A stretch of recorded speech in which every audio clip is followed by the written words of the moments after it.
Hi everyone, my name is Tiffany Potter, and this is my speech, When Does the Dark Side Stop? In a relationship, there are many components that have to be connected to make it work. In certain situations, these obstacles cannot be connected if the relationship cannot overcome certain obstacles thrown at them, such as lying, cheating, anger, and aggression. In the book, A Primer on Communication Studies, it shows and explains that these are the three main components to a dark side of a relationship.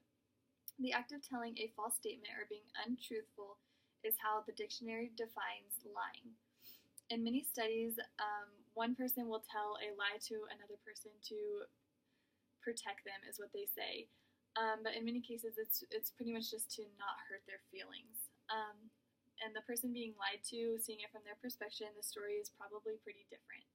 For example, if a husband were to tell his wife that he is not talking to or has any communication with a coworker that he used to have feelings for or slept with or anything like that, but she ends up finding her or the other coworker's number in the phone bill, then he's obviously going to have a little bit of a hard time claiming whether he did or didn't talk to her, which in the case he would be lying to his wife.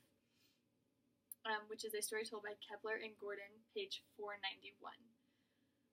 In most situations, people tell a lie spontaneously. It's in that split second they decide that telling a lie will be more beneficial because it will do less harm to their significant other. But in many cases, that's not how it is. And also being in situations that you're caught whether to tell a lie or to be rude, the line there seems to be hazy sometimes. They don't know whether to just be rude to them or just tell them a lie. It tends to be hazy.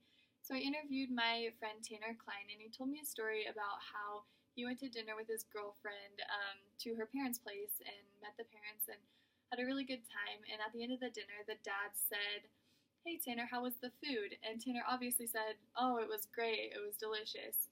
But in all reality, he said that it was a little cold and was hard to eat because it was cold.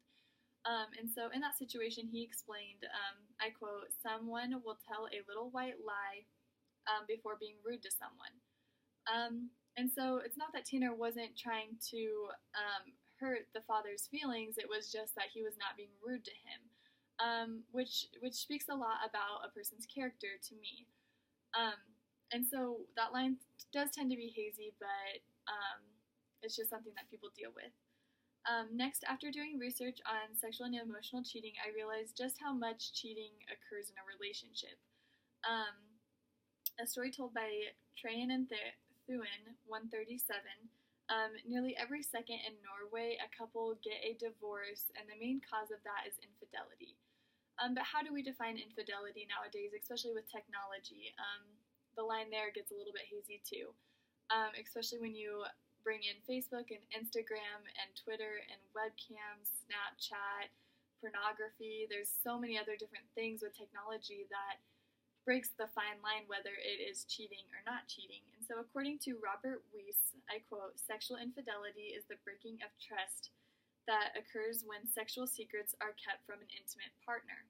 So it's not only just physically touching someone and arousing someone else, it is keeping a secret that you were talking to them, or if you were just have interest in them, secretly having interest in someone else, you're breaking a fine line there. That tends to be cheating to people. And after being cheated on or even cheating on someone, the emotional pain that is brought with that is outrageous. And so social media makes it so easy for this to happen because it brings up curiosity in a relationship. Curiosity of what it would be like to be with someone else, or if being with someone else I'd be happier, and so that curiosity instantly starts the process of cheating. Lastly is anger and aggression in a relationship, not only physically but emotionally too. According to the book A Primer on Communication Studies, 25% of workers are angry, and 46% of kids have been beat or shoved or pushed or tripped in the past month from when that article was posted.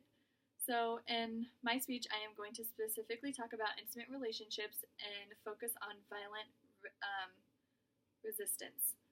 When a person resists using violence is when that occurs.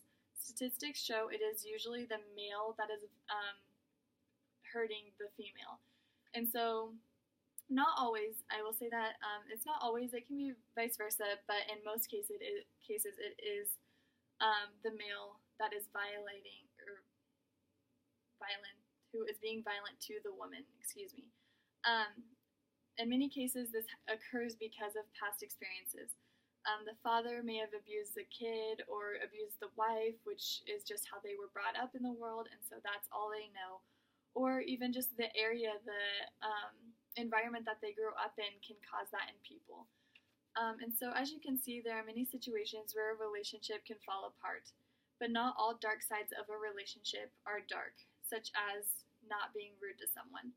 In a relationship, it just comes down to what you and your significant other believe in and what you believe lying, cheating, and aggression really is.